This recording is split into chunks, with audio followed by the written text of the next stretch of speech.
Hello, everybody. Welcome to Open Signal Labs Presents. My name is Ifan Bell. I'm the executive producer of Open Signal Labs. Also here with Rashonda Brooks, who's the project coordinator for Open Signal Labs as well. We're missing Jeff Oliver, who is the third member of our team. He is currently on some other work.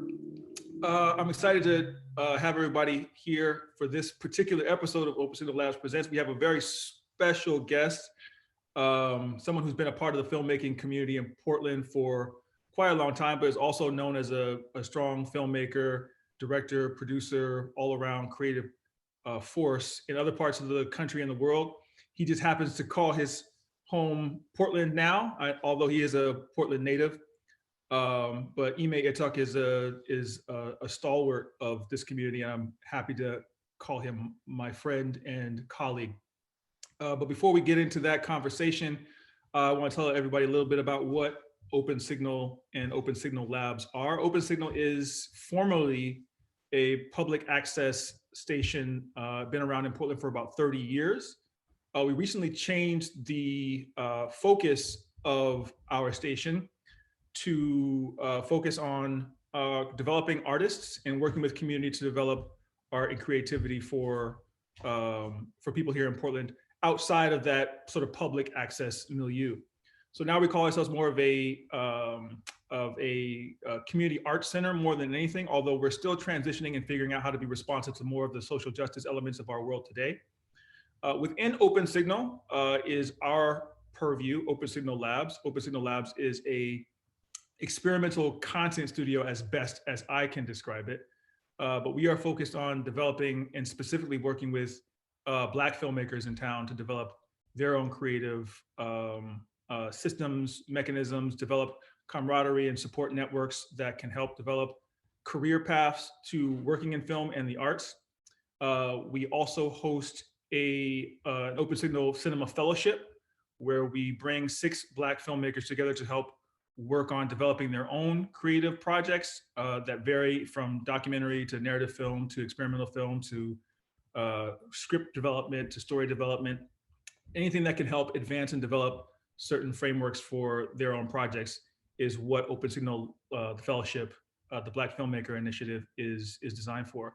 In the future, we'll likely expand into other places. One thing that is really interesting, and I think Jeff Oliver, who is not on the call today, can speak more to, is moving into places like VR and AR. Those kinds of spaces are sort of beg for an infusion of creativity, and I think Black filmmakers have a lot to add into that space. There's a lot of energy in that space, and I'd love to be able to move into, to bridge the gap between cinema in 2D and traditional cinema and moving into, 3D spaces, augmented reality spaces, and so on. Another area we're interested in moving into is podcasting. In fact, right now, the content that we're creating in this environment in Open Signal Labs Presents, has the potential to, as we speak with so many different filmmakers from locally here in Portland to all over the country and all over the world, the conversations that we're having in places like this are really great content for podcasting and storytelling. So, this is our 3rd year in existence. We're sort of going into our 3rd year, although COVID-19 has had a significant impact on how we're able to sort of engage with each other and also with the world. I think that's something that's impacted the entire filmmaking community at large. But I think that in our 3rd year, we're sort of trying to figure out, where do we go next? How do we grow? How do we expand? How do we connect with other Black creative centers all over the country and all over the world? So that's just a little bit of background on what it is that Open Signal is and what Open Signal Labs is all about and what we are focused on here. But without further ado, I'm trying to figure out how I can introduce Ime. I mean, there's so much. I can start from his sort of filmmaking resume, but one thing that I really love about Ime and his particular career is that he's worked on some of, I would think of as the seminal works of sort of Black cinema in the last, I would say, decade or so. Films that we all know and love. He's been intricately a part of, from Tales from the Hood to Training Day. Training Day being one of my sort of favorite films of that era. Wow, is it still that era? It wasn't that long ago. It feels like it was, but Also Crash, which was, I think, groundbreaking for its time. It's not surprising that Ime had his hand in that. And that was the Paul Haggis film. Twin Peaks. So, I mean, the list goes on. And I think we'll spend a little bit more time talking about some of his film credits. But I just want to introduce Ime Etuk. Yay. Hey. Thank you, Ifani. Man, I'm so happy to be here. Humbled, honored, blessed. It's fun to be here with you, with Rashonda, people I know, working with, serving on the board now with Rashonda. So it's a family affair. I'm happy to be here. Thanks for inviting me. Yeah, man. I'm a filmmaker here from the soil, from Portland, Northeast Portland, born and raised. Went to Atlanta, like so many other folks, and then Los Angeles, and made my way back here. So I'm glad to be here. Exciting to be having this conversation with you. Yeah. So that was a abbreviated course of life, but there's obviously a lot of stops in between. One of the first questions that I ask a lot of people is like, what was that sort of first moment when you felt like, cinema and storytelling was something that you wanted to jump right into? When did the bug bite you, so to speak? It it kind of like was a subtle bite when I was a kid, like little, at Trinity Lutheran School, and then this ABC show called Popcorn that came by, and like kids could be on, like somebody we knew in the school was on TV, and it was just like, yo, like just the idea that there was this whole other world. I think they came to the school with a camera. It was just kind of mesmerizing to me. It was amazing, but didn't really think a whole lot about it then. It was in high school when I went to Jefferson High School. I didn't realize how advanced the television program was at Jefferson. Hmm. I mean, I loved it. You had a chance to, as an elective, take, I was interested in a few things, but it was like TV I was the most interested in. So I took TV. Lenny Edwards was the teacher, and he just taught us everything. I mean, from how to wrap cable, how to direct, made you be in front of the camera, how to run audio. And I loved it. I mean, we produced a live television show that went to all the classrooms at the same time. And there's nothing like, you know, having a live broadcast play that you're a part of, walking in the hallway and seeing students come out and everyone just had the same experience. We do short films and it was just like this energy, like, yo, they just saw you, they just got information from you, and just the idea that you could communicate a message to all these people at the same time. That's kind of really where the bug got me, that, It's like you had your own theater chain in all this classroom. Every classroom, and we were doing like music videos, short films. It was pretty amazing, I mean, and Lenny was no joke. Like, he would come to your house at 6 a.m. on the day of filming. And like, if you don't have a ride, I'll pick you up. Like, we're gonna be in there, fire the studio up.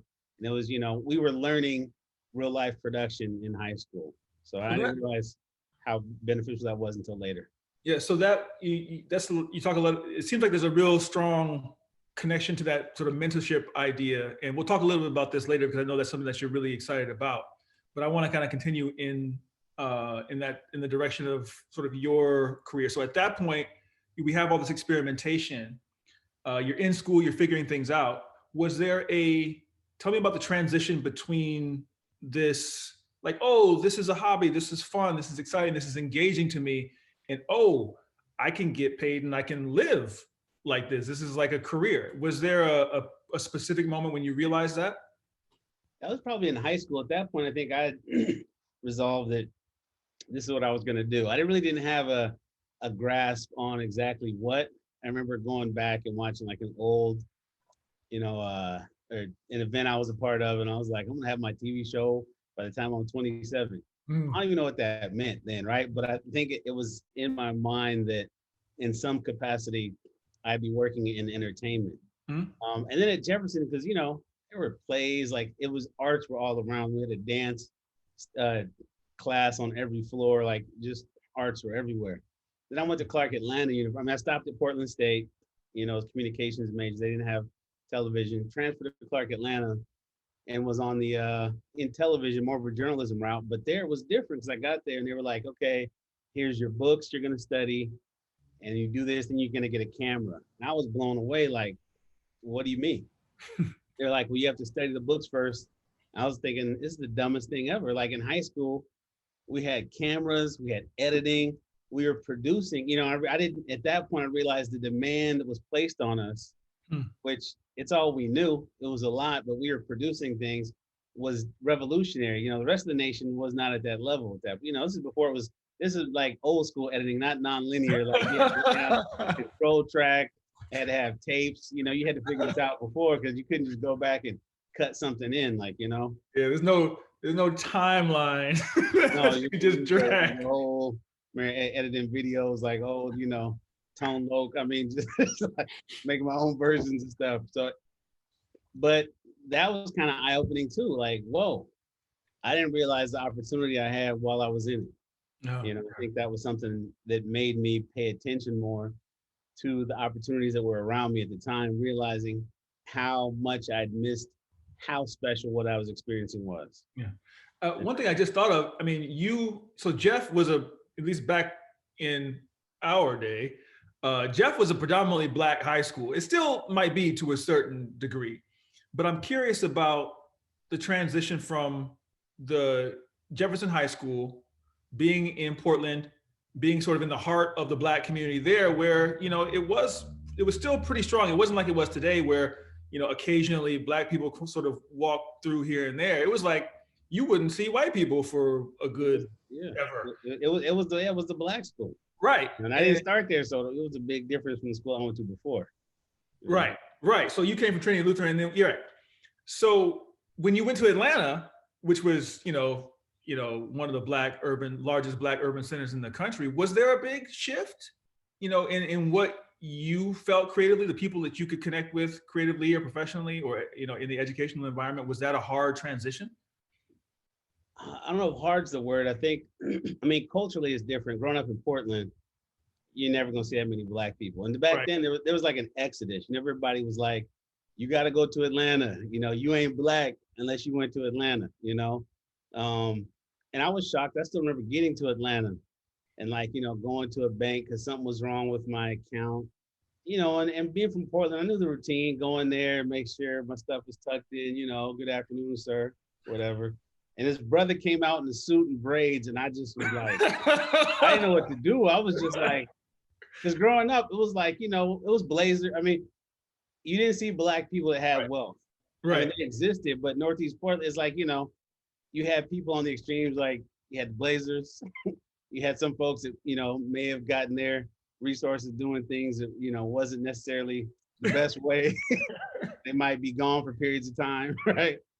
So it was like, Atlanta blew my mind that way, you know, because, you know, but also in another way, I realized that, okay, I was Black in Portland. You know, I really, you know, the idea that you have to go somewhere else to be validated, like it was real Black folks in Portland too. It was just more Black people there. And you realize that anything you had an interest in, somebody Black was doing it. So I fell into, I mean, school had a great program.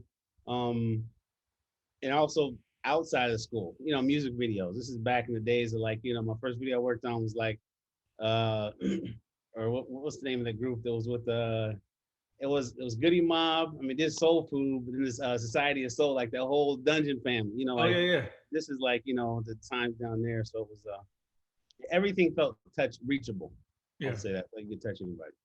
So while you were in school, would it be safe to say that, like, you know, that environment sort of motivated you more? Did it feel like, oh, this is safe?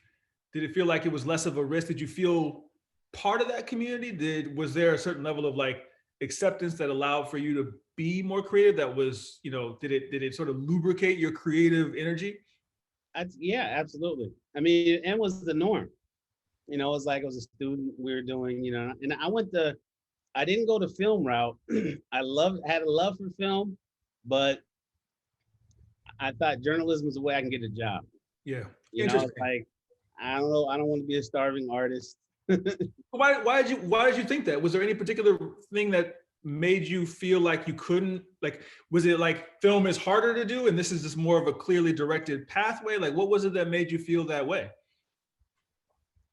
Well, culturally, let's say, I mean, you know, family, right? So my family's from Nigeria. Right.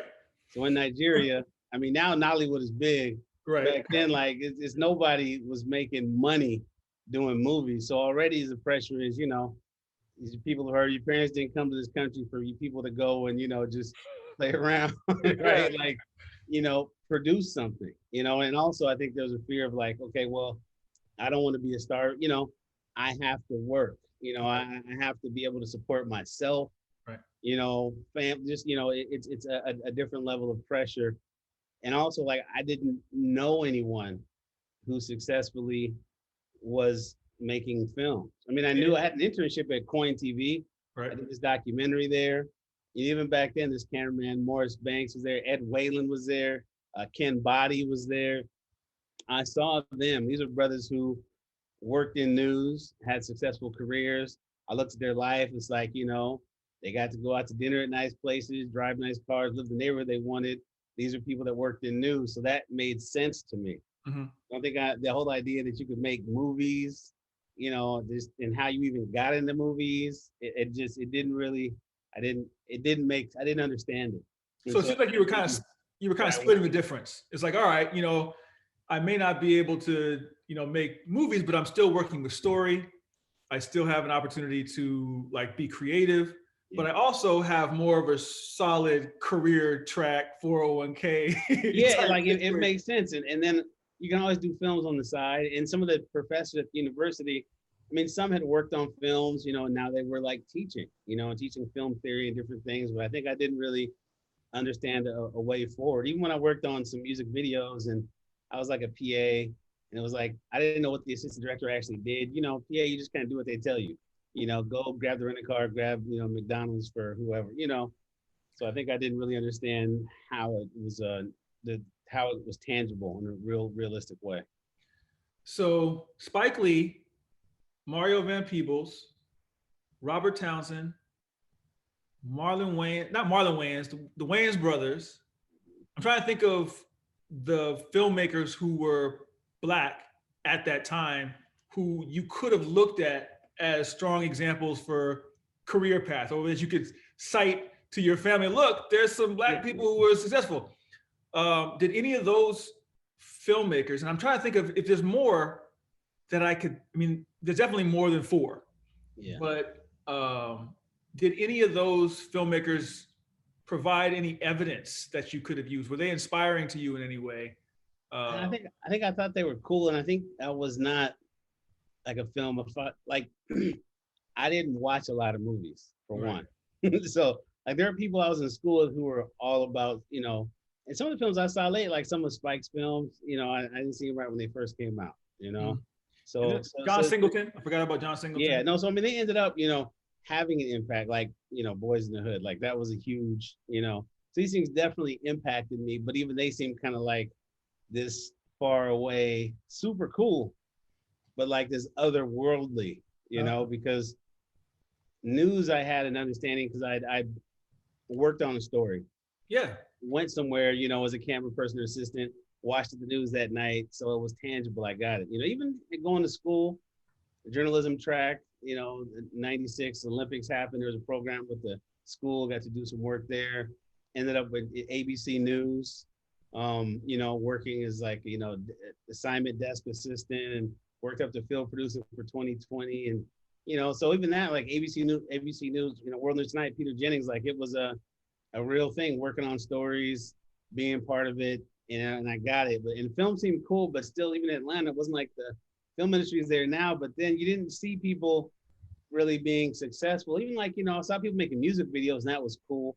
But even that didn't necessarily seem like something that was sustainable or in a way that I could understand it. You know, it just seemed like somebody was, you know, doing something cool and finding a way to compensate for it. All right, so let's move into that transition. Tell me about your first movie job, like your first, like, I am, and what role was it? What were you doing? What would you say your way out of news and out of that particular element of communications into the more narrative, documentary, feature world? Was there a specific project? Yeah, it was well in Atlanta, I mean, doing music videos, there I saw something, a little different, like, Goody Mob, Soul Food, those type of things. I ended up applying for a program, the Directors Guild of America training program. They have one in Chicago, one in LA, or that you could take the test to from places. That year, Chicago was snowed in, and so I ended up going to LA. But you fill out this application, and someone I knew's cousin had told me about it, and I was just kind of like, "That sounds like something I could do." So I applied, and they were like, "Okay, cool, we invite you to come take this test." Yeah, but the DGA, you have to. Was that like you remembering like the DGA wasn't going to advance your career in journalism? I Oh don't. yeah, no. This was me intentionally making. Okay, so let me back there. So that part, yeah, okay. Let me answer your actual question that you asked. I just started telling the story. So I was at the point in news where I was not enjoying it the same anymore, and I wanted to tell and create stories, not just report them. And things happen in news, like Columbine, mass shootings, the way they were covered. And I remember it was like a mass shooting that happened, and it was just everywhere on the news. And I know that it was important to report, but you feel like you're kind of, amplifying the voice of this crazy person at the same time. And I remember at that time, there was a shooting outside of a school across the street from a school. No one was actually, no kid got shot at the school, but those two words became such a big deal that, I was there, and actually I ran into a camera guy at Morris Banks who used to be in Portland. Now was working for CBS National News. They had flown him there because those two words meant that all the networks were going to fly charter planes. Who's going to get there first? Got to tell the story live broadcast. And I'm like, yo, we're out here because someone was shot across the street from the school. Was not a school shooting. It was just like, I don't want to be doing this. Like, Right. this is not, this is, and I know it's a business. Yeah. And the sensationalized part of it was like, okay, this is not really doing it for me. And I'm wanting to see, okay, how do I get, in the same time, I was doing some stuff on the, I did some other things on the side, a little more creative, and, was doing director things, editing, shooting weddings for people, that kind of stuff. And so this program I applied knowing that that was a way to make a switch into the storytelling side and not reporting on something that's happened. So this was intentional. You were like, I'm DGA. Intentional. I was Time like, for movies. yep, I want to go there. I want to start, this program seems like a way in. I'm going to apply. It seems like I can do it. It makes sense. I had no idea how competitive the program was. Probably good. I probably wouldn't have applied. But it worked. Went to LA. It was like 1,000 people in this line to take this test. And fast forward, ended up in the program, class, I think it was 14 of us, that they take like, 10 to 15 people a year. And it's a 2-year journey. So.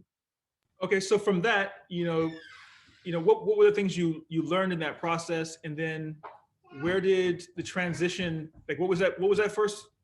Well, I know you weren't directing your first movie right after this program had ended, but maybe there was. I'm trying to get to that first introduction to that set where there's a life, there's a structure, there's a world that maybe you're not familiar with, that you're trying to, like, you're used to news. I'm trying to get to that moment where you're new kid on the block. Yeah. Okay. So you go through some. Hey, what's up, Zavi? Little buddy. Yeah, he's here. The other one might come down behind me, or probably already has at some point. Anyway, always good to see you, Zavi. You got your truck? All right, he can sit here. Right, Zavi. Zavi's joining. Pleasure, you got questions to answer. Yeah. Okay. Oh, after going through, there's a training. They kind of tell you all this information about like sets. Kind of preparing. The cool thing is it's a working program. It's 2 years. You have classes like every other weekend, but you're on set working with assistant directors, and it's a paid program. And so you're working with the people who will hire you once you join the Directors Guild. So it is a fast track program. Anybody who has any interest, check out the DGA training program. There's one in LA, there's one in New York. It's an amazing program. And I can't say enough about it. Look into it. If it's right for you, it's amazing. You know, I say if you get in, it's great. If you don't, it may be great too. It's not for everyone, but if it's for you, it is a fast track. So I remember going to Seventh Heavens, my first show in Santa Monica. Back then, you know, this is pre-GPS on the phone. We all had to get a Thomas guide. It's like, you got to get a Thomas guide. And I remember it was like $50. It was a lot, but I remember like I hadn't got mine yet. But, you know, then they called me like, yo, and I just happened to be in Santa Monica because I was staying on the west side. And like, you know, I was like, went to the CVS, whatever, you know, like, hey, they want you to, you know, be at Seventh Heaven. We had to call you before, but, you know, can you go right there? I was like, sure. So I went and bought a Thomas guide, figure out where I was. Thankfully, just act of God, I was like 7 blocks away. You know, I didn't know the city. I didn't, you know, from Atlanta. I came from Atlanta. So I go there, you know, and it's just, in news, you show up to a place, and it could be, no matter how big the event is, even the big ones in film producing, it's like a camera guy and a sound guy, and then a film producer. Yep. Those 3 people will bring the story in, right? Camera guy lights it, sound guy records it. That's all you need. So I never understood, like, why do they spend so much money on movies? You know, I never really got that. What do they need all this stuff for? Yeah, all this stuff, all these people, you know, well, we do it in news with less. So, but then I go on the set, and it's just like this huge set. And I'm just watching, you know, they tell you, turn your cell phone on quiet, all that kind of stuff. And I'm watching them like shoot a shot. They're like, okay, turning around. And I see the camera move, and I see them bring a wall in and take another wall out. And my mind is just like, I'm starting to understand the difference is that you're no longer recording an event or reporting an event. You're controlling every single thing that is in front of that camera. The people, the lighting, the movement, the furniture, the wall color, like, you're responsible for it. It's not the same as documenting it. And that was just kind of like in that moment, I was like, okay, I get it. Because it was weird to see all these people sitting down, you know, because in Hollywood, it's all kind of hurry up and wait. People work at different times. And, you know, the people who move and are working when you're not filming, you know, when you're filming, now they're sitting down because the actors are working, you know, and the camera guys are working. So just to kind of see that choreography and realize, okay, this is why you have so many people. This is why it looks the way it does. That was kind of eye-opening. So did this experience kind of coincide with the, hey, you know, PGA thing? You see all this stuff happening. Did it coincide with like, oh, this is how that career takes off? This is how I'm able to like, I mean, I know you already knew that it existed, but did it make your family feel better? Did it make you feel more comfortable? Oh yeah, for me, I think once I knew what the program was, and once I was like, I'm moving to LA and going to this program, yeah, I think at that point I was like, I'm good. In my mind, I was like, I'm good. You know, I mean, the program is difficult to get in. I didn't realize how difficult, right? They take like 1% to 3% of applicants. You know, it could be thousands to apply. They're going to take this, you know, 15 people. And I remember they asked me, you know, at the end of all these different cycles of questions and testing, whatever. One of the last questions was like, what are you going to do if you don't get into this program? And I remember my answer, and I was young and I didn't trying to be arrogant, but I was just kind of like, it doesn't matter. I'm gonna come to LA and be successful anyway. Like, I mean, but just I was just in that point, like, really, I was kind of like, it doesn't even matter if I get in or not. Like, this is what I'm supposed to do. It's my death. Like, I was just locked in. Like, this is what I'm doing. Yeah. It doesn't. Hopefully, I'm with this program, but with or without, you know, you ain't gonna stop me. So maybe you help me. So I think at that point, I was all bought in. Like, this is what I'm gonna do. All right, I'm being paged from multiple directions over here, so I'm trying to keep everything straight. Rashana, do you have any questions so far about anything? Like I mean, I can talk for hours and I have plenty more questions, but I don't want to monopolize everything. And also, there's also 2 other folks on this call who I don't want to call out, but I know Das is a filmmaker who is an incredible dude who I met some years ago. I don't even know. I was trying to think about when I met you, Ime. I don't even remember. Das, same thing. I have no idea. It must have been at least 5 years ago, but it could have been 10.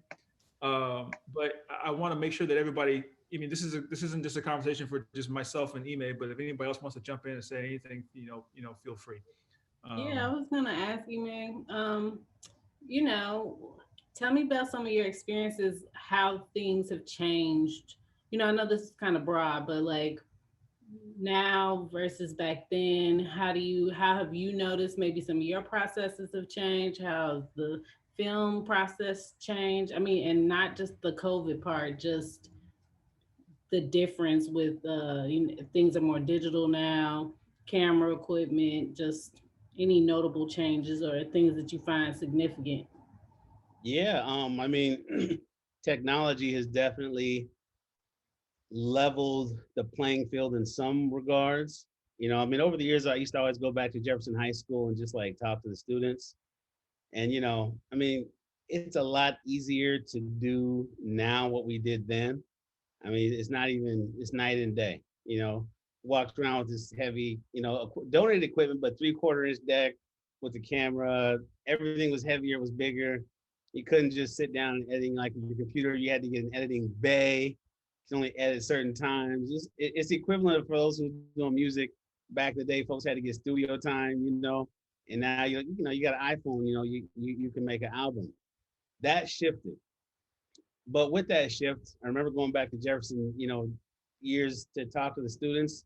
I realized that like our students, the Black students were still getting left behind because it wasn't just the technology, you know, there were so many folks who just needed encouragement, who's it wasn't technology that was holding them back. It was somebody saying you can, overcoming the brokenness of spirits and just some of the challenges that make it harder for you to step out and put yourself out there creatively and otherwise, um, in that realm that people needed.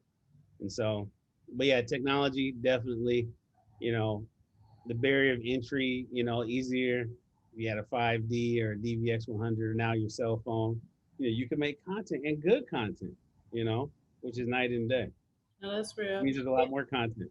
Yeah, your story definitely resonated, and similar to when Danielle, we talked with her, just yeah, the representation, seeing somebody that like is in close proximity to you, because I, went to film school and all the went to film school, etc. And part of that whole transition and how I saw myself not following up was also because of you would know people, but they weren't successful at it, or they kind of did it as a hobby, and just everything you said and what she said were just similar things. Obviously, there's a personal, push that you have to have too, but when you don't see it, it's sometimes just hard to connect those dots to make that happen. So, yeah.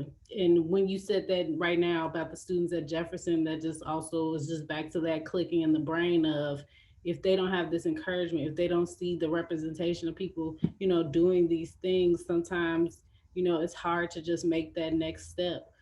So yeah, yes, lots of what you said definitely No, resonates. agreed. It's been said, you can't be what you can't see, Mm-hmm. and so I realized for me, because I didn't see it close up, again, as Yvonne, you brought up, there were the Spikes and the Marios, and John Amos, he came to the school, even in high school. I mean, Jeff was dope. Like I got videos of me interviewing Kid and Play because House Party 2 was coming out. The Phyllis Stickneys, like people came through, and that was kind of exciting.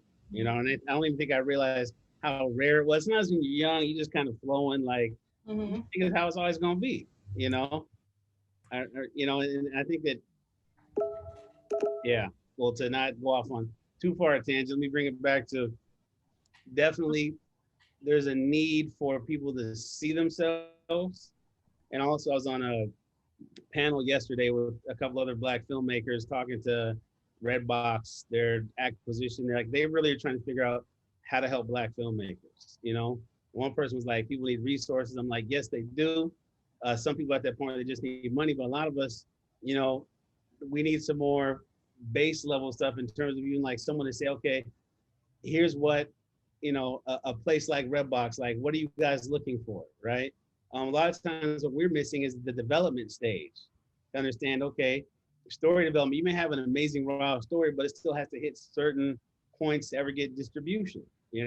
Somebody to say, hey, here's a place you can send your script, maybe get it analyzed. They can tell you, hey, if this to get made, you have to have some kind of name attached. There's something that's going to help people, move the ball further down the field, in the sense because we're less likely to have a friend who's got a peer in the industry or know someone in the industry, or have those connections. And also to even make that independent film, it's less likely we're going to have the resources where we can just use money and go make something, not be worried about rent, kids, so on and so forth. So Yeah, no, that I mean, side tangent, like that would be dope even if they just made.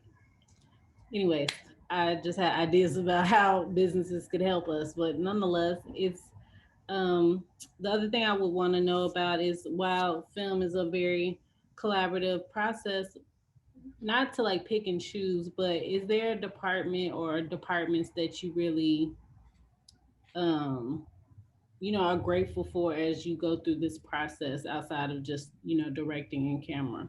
Before you answer that question, I want to get to that question because it's a great question, but it was a perfect segue to a question that I wanted to bring back up, which was about Laugh, Cry, Love.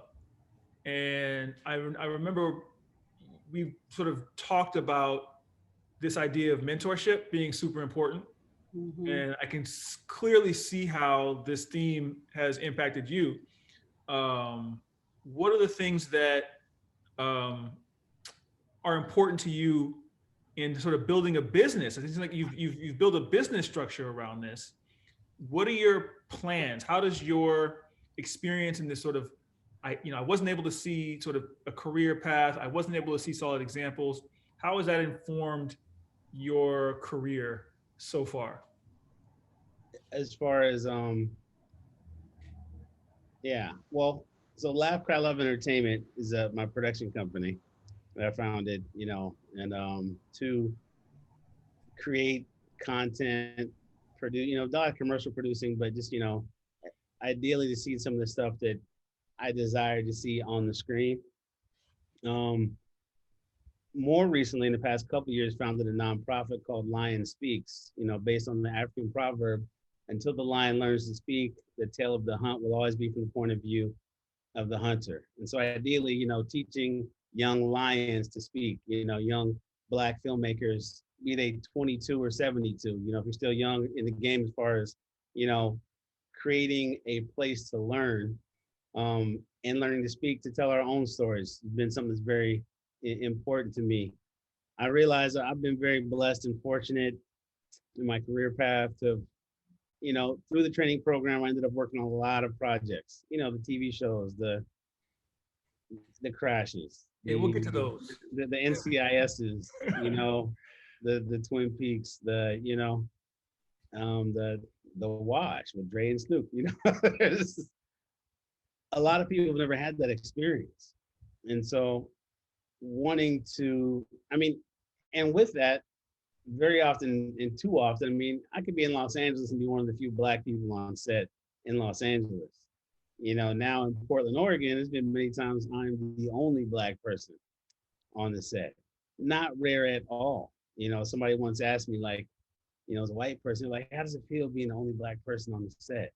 It took me a second to kind of process it, because I was like, it's just my reality. It wasn't I'm aware of it in terms of when I see other Black people, it's always shout them out. One day on Shrill, we had Shaka King, shout out to Shaka, who's filmed Juice and the Black Messiah, HBO Max, go see it. Great dude, filmmaker. Das was on that part of that journey and bringing that to fruition. But we had so many Black people on set where it was like, I was there, Shaka was there, Das was there, Nick Sika was there, a local filmmaker, Christian, was there. There was somebody who was like gonna be there for the script supervisor because they were stepping away, but it was just like 7, and we were just all had the same thought, like, yo, like, we all at some point was like, did you see it? Without even saying what it was, like, yo, did you see that? Like, yes, like this looks staged. We're like, we should take a photo. This looks staged. Like there was that many Black people on set, right? It was mind blowing, but also we were only talking about like 8 people out of like 100, right? But it was so many that we all noticed it, and at some point commented to each other, just kind of looked like, yo, because Did anybody else? Did any white people be like, "This is weird"? Was there any kind of conversation about like how this is, what was that? What was the reaction from the other side? Well, some notice, but also it's such a, you know, we're in Portland where, you know, folks are liberal in the sense they're like, oh, that's good, you know. Even some people who've asked me for how I felt or felt, you know, or angry it wasn't more black people, is white folks. So it's like I think a lot of them thought it was a good thing, those that noticed, you know, but we definitely know. The fun thing was to kind of, you know, shout it out and I had to tell Shaka, like, yo, this looks staged. Like this is not the regular, you know, I mean, this is special. Don't think this is how it usually is here. That's why we're all kind of tripping out on it. But with that, understanding that wanting to create opportunities so more people can come on sets, you know, and see how it's done at that level, you know, on the big shows that come through town. Das. Hey, what's up, man? What's up? I just wanted to say thank you guys for being here, and I'd still love to hear Rashonda's question answered as well. But before that, I just want to say if it wasn't for you guys specifically, E3, I wouldn't be in this industry, and I had no idea what to expect coming in. And I thank you guys for the mentorship, for the guidance and the education. But I'd love to hear that question that Rashonda had, and then I would love to ask one quick question if time permits. Yeah, time permits. So feel free to jump on Rashonda's question, and I'll bust in mine. Well, you here, man? Ask yours because I probably forgot hers. Well, Rashonda, what you were talking about, sort of specialization, right? You're talking about sort of. Yeah. What department? Yeah, my question basically was, you know, outside of the department that you work within, what are some of the other departments that you know, heavily rely on or greatly appreciate? Well, I mean, it sounds funny, but really all of them. I mean, it's such a puzzle, and I mean the luxury of a larger production is that you have people who get to specialize in one specific thing. You know, had a chance to produce these commercials that y'all probably seen them because the Oregon COVID commercials. One's on a boat, run like crazy. One's like some wrestlers, and one is a baby shower that's outside.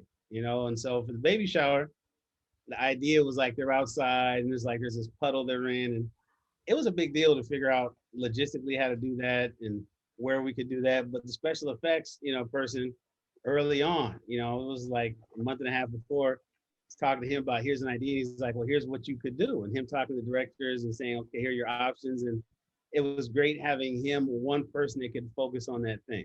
You know, if it was a smaller special effects, sometimes the art person may have to cover that task as well. But, you know, every department has things that they bring to it. You know, the thing that I try to do is allow departments to, if there's a conversation that greatly affects them, that kind of allow them to lead us into solutions instead of suggesting like, here's how I think we should do it and making them react, you know, instead like giving them like, here's the problem, you know, here's our challenge. How do we solve it? You know, because they're so creative, like, you know, makeup department, and maybe like, we want to put like a scar up here and it comes down here and that, well, let's make that. But instead if you tell them, we want to see that this guy is weathered or something, and they may come out with, actually, I ordered some cauliflower ears from my last job I didn't use. We could put them on and paint it, you know, so they bring so much to the table. And that's every department. Craft service, you know, they're watching. I mean, their job has become more difficult in COVID because everything has to be distanced and, you know, you can't touch things, you can't cook, but they're watching the crew like, okay, they're, you know, if I'm an assistant director, they're asking me what time, how late are we going, is this on time?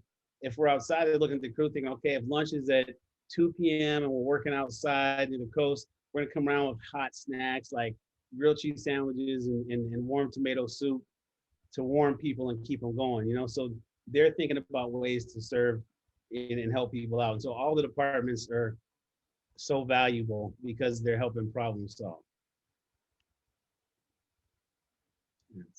Sorry, I had a little traffic jam here. I thought that was your background, your virtual background. Those are real kids, huh? Yeah, they're real. Yeah. Anyway, Das, take it away, bro. Yeah, great answer with that, because I couldn't have said it better. Each department is so important and crucial. But I guess I got two questions, I guess. First question is, what are the biggest hardships and sacrifices that pertain to being in this industry? And then the question after that is, what are the most rewarding things about being a part of this industry? Wow, those are good questions. Okay. Well, I think the sacrifice, I mean, personally, the schedule, your family, your relationships at times, because we're in a freelance industry and we have decided that we're more comfortable with uncertainty than having a 9 to 5. Like, you can go periods with no work, which in that case, it's good for family because you can see folks, but could be bad resource wise because you're like, I can see you, can't eat nothing, but we can, when you work, sometimes the hours are long, so finding the balance of work home life is more difficult than the average job because, when people talk about, man, I worked, 50 hours this week, and you're thinking I had 50 by Wednesday, because you might be driving to Estacada, right? Waterman, like we did. So you're driving an hour each way, plus a 12-hour day, come home tired, and you want to have enough for the people that you love, You also can be on location, which can be difficult, You get a job, especially if it's in a different time zone. So, you're working in, maybe you're working in Ohio, right? On a movie about the Black Panthers, and it's a few hours ahead, and you get off, or Atlanta, right? You get off, and it's like 10 o'clock, or it's 10 o'clock your time, but it's still early here. So you want to talk to the people, it's super late, and you still want to be there and give the love and the energy, but that can be challenging, And when you're working, just it can take so much out of you, On the flip side, the rewards are, you get to see some amazing places. It's the uncertainty of what's around the corner. I remember the first time I worked in Portland, because I was starting in Los Angeles, this production manager, Vinny Agostino, called me up one day. He's like, hey, you from Portland? He's like, yeah. He said, you want to work in Portland? I said, yeah. He said, you available right now? I said, yeah, I'm available. He's like, meet me at LAX at 7 p.m. We leave at 9. And I was like, okay. It's like, cool, and it was like, so, and sometimes it's a cooler, buddy of mine's in the Dominican Republic right now, and just, you got a call last minute. I mean, someone had a tragedy, but they're like, we need to replace somebody. Can you come tomorrow? And you may go somewhere and have cool experiences with some of the most amazing artisans out there, storytellers out there. It's exciting. You can end up in a movie. I ended up, not only did I work on Crash, I ended up, in Crash, because Terry Crews was doing a movie with the Wayne brothers, and they were like, you can't come down for just this day because our schedule's too crazy. We're in Canada. So Paul Haggis basically had me audition, and 2 days later it was like, you're Georgie, So I'd already been like with Ludacris and Lorenz anyway, because working as assistant director, we were often together. And I was like, I'm in the scene, and I was still ADing that day. Someone was like, who's going to do your other job? I'm like, no, I got to do both. 2 checks, 2 jobs. And that's the fun of it too. You never know. That's another great sort of segue. Can you talk a little bit about, and this kind of bridges the gap between, Rashonda and Dawson's question.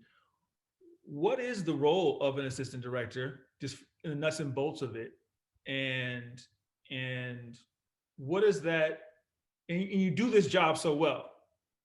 Are there downsides to being so good at being an assistant director? And, so it's sort of 2 parts of that. Like, what is it? Like, it's easy to, everybody kind of gets the stereotypical idea of what a director is, but what is an AD, and what is being so great at it? How is that like a sort of a blessing and a curse? That's a great question. Well, let's say if it's the director's movie, it's the assistant director's set. That, you're like the floor manager in a factory where, ideally the director gets to focus on the creative, and you'll do some creative, you'll direct the non-speaking actors because they need to look real and work with actors. The scene is real. Director's going to direct all the speaking actors. you're also going to run the set and make sure that you're on time, on schedule, and that everything kind of flows. So you're kind of in charge of intents of the departments. You know, I think style wise, my style is not like the floor manager trying to like, you know, beat people to do stuff. I'd rather inspire them. And I think of myself as a concierge. You know, I'm a well-paid concierge. My job is to help everyone else do their jobs better. So it's like, what do you need to do your job better?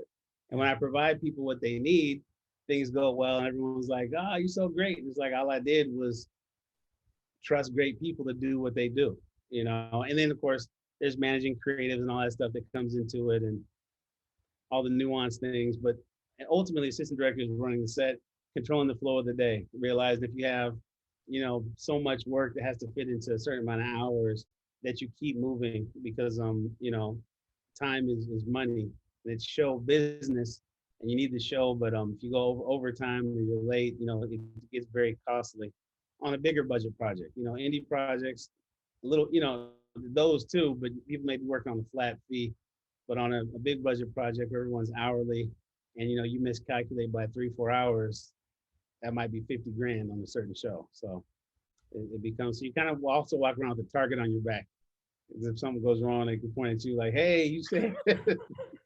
And it's balancing, because sometimes they want you to say you can do stuff that you're not. It's not always factual. The number of times I told somebody, "Yo, I can put this on paper," it doesn't make it real, you know. Yeah. But then sometimes you put it on paper, then you end up making it real. So, but that's kind of, if I answer the question, that's the first assistant director. Second assistant director is always dealing with this, you know, this first assistant director creates the schedule for the movie, the TV show. And the second assistant director is always a day ahead. So they are basically, so if I'm on set, running the set, moment to moment, you know, you hear the rolls and the cuts.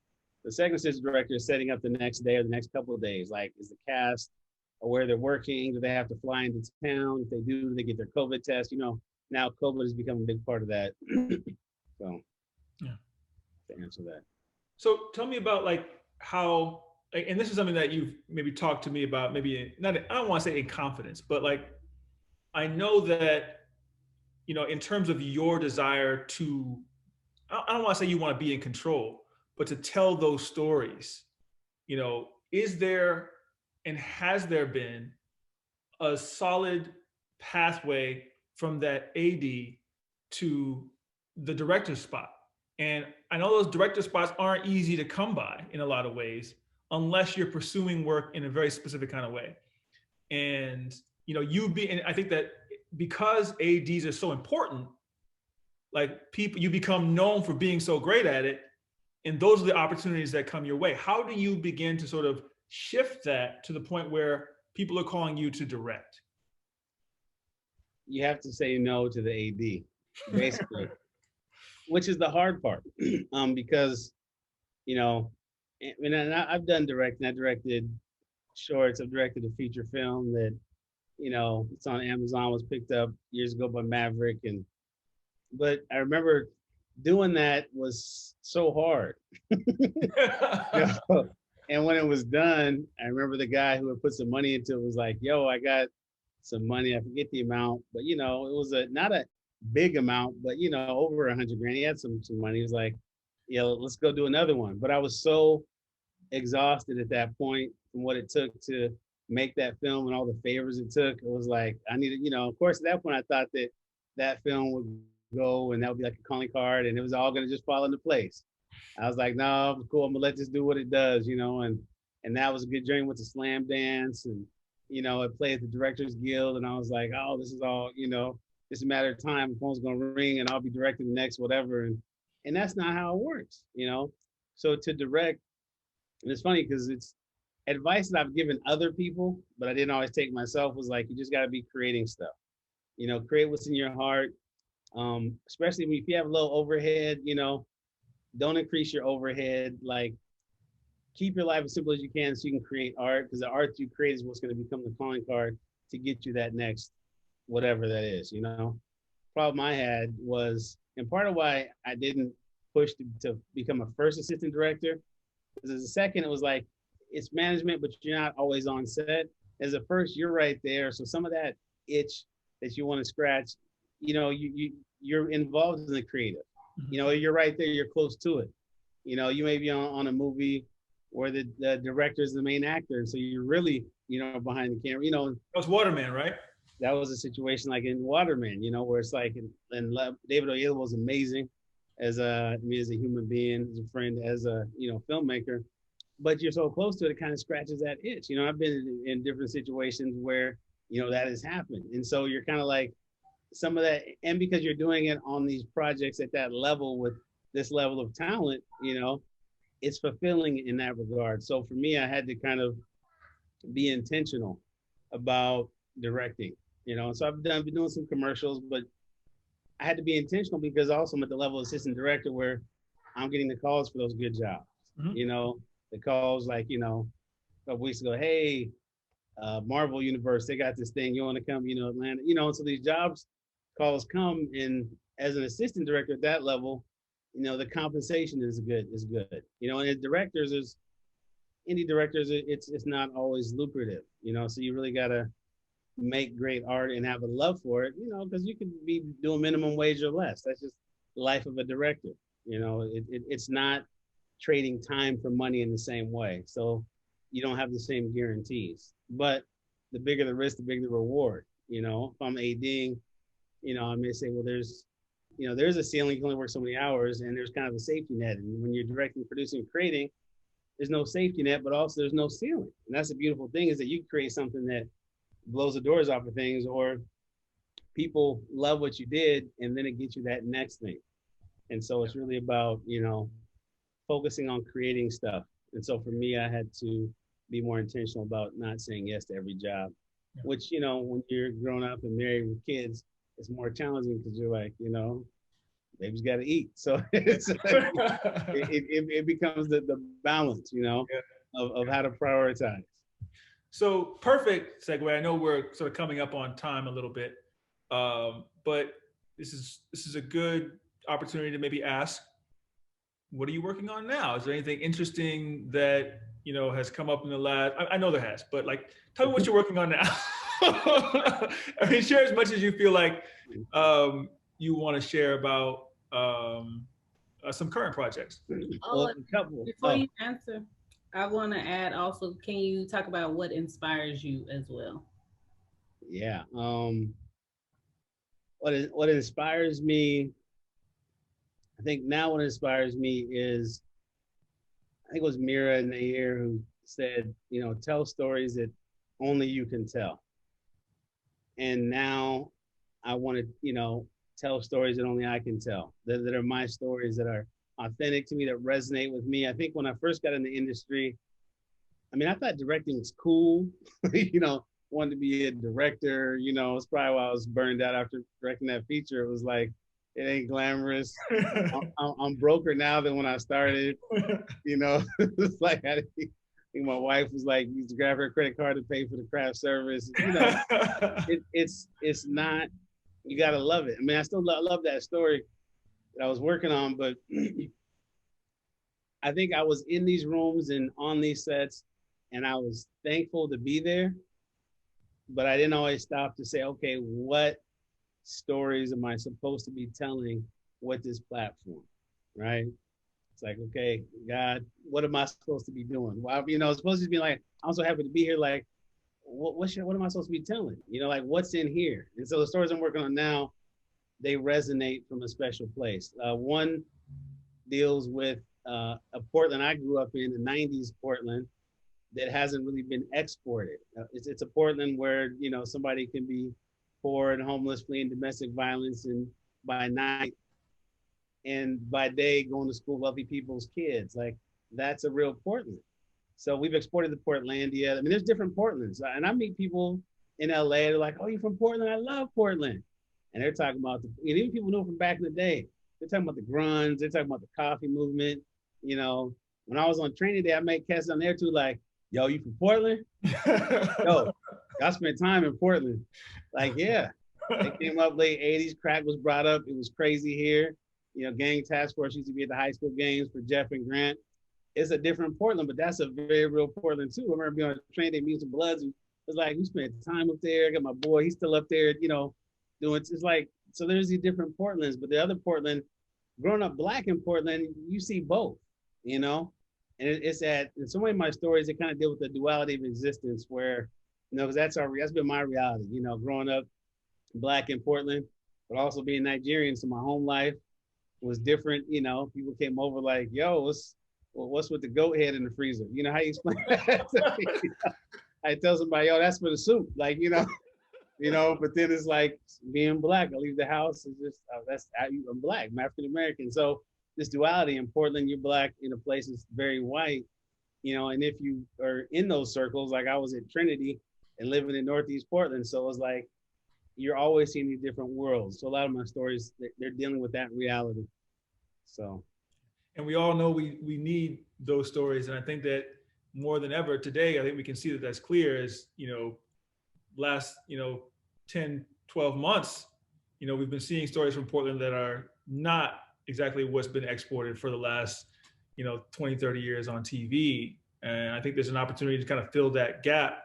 Like this time that we're in now it's a good buffer. It's like, all right, let's maybe move away from the whimsical, the satirical, and the sort of the broader perception of what this city is. And now we have an opportunity to sort of be a little bit more real, or at least have these stories come from a different perspective. And I'm excited to be able to help and support Ime and the Dasses and the Rashandas in bringing that to life. And I have no doubt that in the coming months and years, that's what we'll start to see. So I want to thank Ime for taking this time. Like, it's not often that we get to sort of sit and talk in this particular kind of format, but I think, we do talk in other ways.